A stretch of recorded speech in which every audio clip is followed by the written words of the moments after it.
positionner. Et c'était pas sur le risque, on va ça évoque. Il y a on se souvient qu'au début, le 7 novembre, c'était l'unité nationale de consensus général.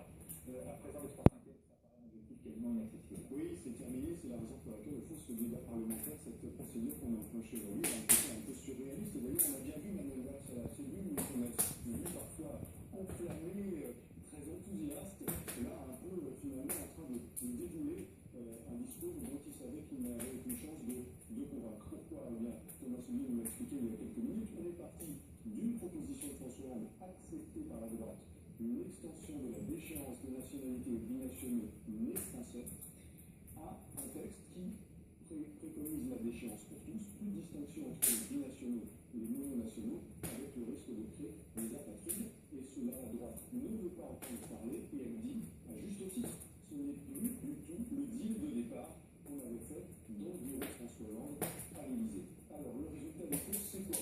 Le résultat des courses, c'est qu'en l'état actuel, cette réforme, elle va échouer. Elle ne peut pas aboutir. Quand et comment, ça, on ne sait pas. Il y aura un vote à la